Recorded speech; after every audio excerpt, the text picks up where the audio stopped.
Ngizothula ubufakazi buka Baba uNdlovu. Ubaba uNdlovu ngiqala ukumbona e-TV. Wathi uma ngimbuka nje babaningi abafundisi kade bevela. Amehla amagxila kuNdlovu ngambuka ngayithanda izenze engangiyibona zenzeka ku-TV. Ngaye e-office ngafike ngathenga usawoti nekhandlela elihlaza. Untombazane ngamthola wasitshela ukuthi sigeze ngosawoti ngaphandle ekhaya usuku olulodwa sonke bese uyaphela ikhandlela sikhanyise sithandaze kulo izinsuku ezu7 bese silahla inyembezi zalo ngaphandle kwekhaya. Amen. Hayi bazalwane kwathi kusenjalo ke kwavela itoho elithile endaweni umntwana wami waqashwa khona waba umise crash ngambona ugcobo luka Baba uNdlovu ukuthi luyasebenza. Amen. Kwathi enkonzweni eyayikhona la ekhaya ngazi noma kungo-October yini ngeza la ekhaya ngafike ngathenga ikhalende. Amakhalenda ayiphuma abo5 ngafike ngawafaka wonke emakamereni asekhaya lami. Kunoxamo ke bazalwane olwalusihlupha ekhaya olwangena endlini ngoMarch lokuxamo. Njalo ukuthi uma sihlele sitting room bese luyavela lokuxamo izingane zithi mama nalo uxamo futhi selibuyile. Ngafaka lamakhalende ukuthi uma sizama ukulishaya lokuxamo anginayi vele umfana okhulile nginamantombazana lusicashele endlini sitshela ukuthi lihambile. Kwathi ngoNovember lwavela uxamo sokunalamakhalende lwalungasenawo amandla bazalwane. Lwaluthi uma luvela bese uyalibona ukuthi ungathi lukhathele. Salishaya ke lolo xamo lwafa ngaphakamisa amandla engilozi aseShalom ngabona ukuthi ugcobo lwala ekhaya luyasebenza. Ingakho nanamuhla ngibuyile kule ndawo sengibuya isibili ngoba uNkulunkulu wangisiza leli demon elikhona ekhaya la nqobeka bazalwane nekhova ke zayizalela ekhaya ngelilanga ingana yathe ifuna izinkuni ithi wemama awuvuke ngangibuye enkonzweni ngozela ngilelwe wemama awuvuke kunento evela lapha esihlahleni ngathi ikati kodwa uma ngithi ngiyabuka linamsila lelikati.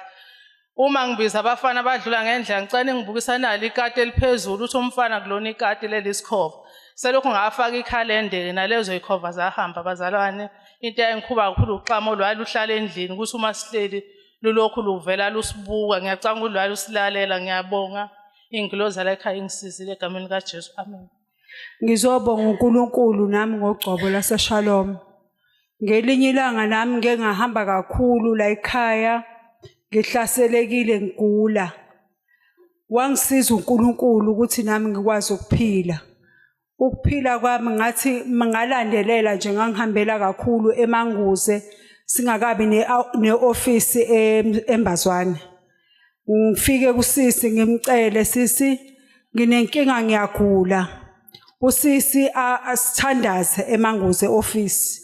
Sikhuleke masiqeda ukukhuleka usisi anginikeze amandla ukuthi ngiyoqhubeka ekhaya ngithandaze. Kwahamba kwaze kwaba ukuthi sekufanele singihambe ngiye esibhedlela ngiyohlinzwa. Ngahlupheka kakhulu ngaleso sikhathi sengihlinziwe umthungo wami wawulokhu ubhidli ungafuni ukuphola lokho ngiqhubekile nje ngihambe eoffice eManguze. Wagcina usisi kwasho ukuthi office selivuliwe eMbazwane. Ngaqhubeka ke ngahamba eMbazwane ngasinda emthungweni. uNkulunkulu waseShalom wangilekelela abazalwane. Ngaphinda ngaba nenkinga yokuthi sekunento engiyidlile ngaphakathi. Ubaba uNdlovu ngicabanga ukuthi kwakuwokuqala engene eMbazwane. Wafika ubaba uNdlovu vele ngudlile upoison. Wafika ubaba uNdlovu wangibamba abazalwane ngophela unomoya ongcwele okhulumayo kuye. Wangikhulekela abazalwane ngaleso sikhathi. Ukwasho ukuthi isimo ngaleso sikhathi savuka sakhuluma ukuthi kwenzakaleni. Wangikhulekela ubaba uNdlovu ngahamba ngawathola amanzi omkhuleko ngabuyela nawe ekhaya u5 liter lo suthenga la ekhaya. Qhubeka ngawuphuza abazalwane waflasha wonke upoison. Abazalwane abanye bangibona nje eMbazwane bengikhulekela okuwukuthi ubaba uyangilekelela ukuthi nami ngikwazi ukuphila. Yimina ngimile ngizobonga amandla aseShalom bazalwane ukuthi nami ngeke ngasinda ngizocela kuNkulunkulu aseShalom ukuthi aqhubeke nami bazalwane angilekelele ngikwazi ukuphila. Hey bazalwane mina ngiyabonga kakhulu. Ngibonga kakhulu bazalwane. Ngibambile abantu basemhlabeni kakhulu laba babizwa kuthiwa bangababa ngathini ngabantu abathwasile kanjalo.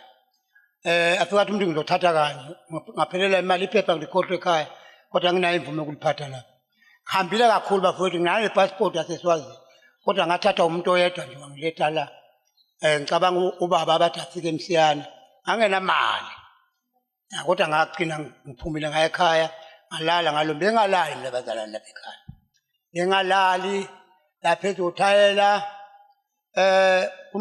kunomuntu wakho nje behlala lapha shaya uthayela uyabona nje ngo7 amen bazalwane ngo7 kuthiwa ku8 beyazi kunomuntu befika athi nivuka njani ngithi mina siyaphila ngamtsheli umbuke kuphela ngithi ngamanye amazwi kwangisiza ukuthi ngiyeke utshwala yabona ube ngangisaphuza hayi ngangingasabi leso sikhathi ngoba ngangiyenza lento ngithi ngizama ukuthi ngiyaqeda ngabonke ngeke ngilunge ngisho nje bazalwane lento engikhuluma ngayo ayishaya uthala phezulu ngathatha induku ngashaya ngathi hey lento le ngashaya kathathu ngathi akusumuzo wakho lento le yashaya kathathu pa yaphinde pa yaphinde pa yabona ngahleki kumnandi kini nihlekayo emveni kwaloko abazalwane kwenzeke kanjalo ngathenga amanzi nekhandlela lapha nje Jozini sengiyazi nondodakazi osebenza khona sengiyamazi uZandile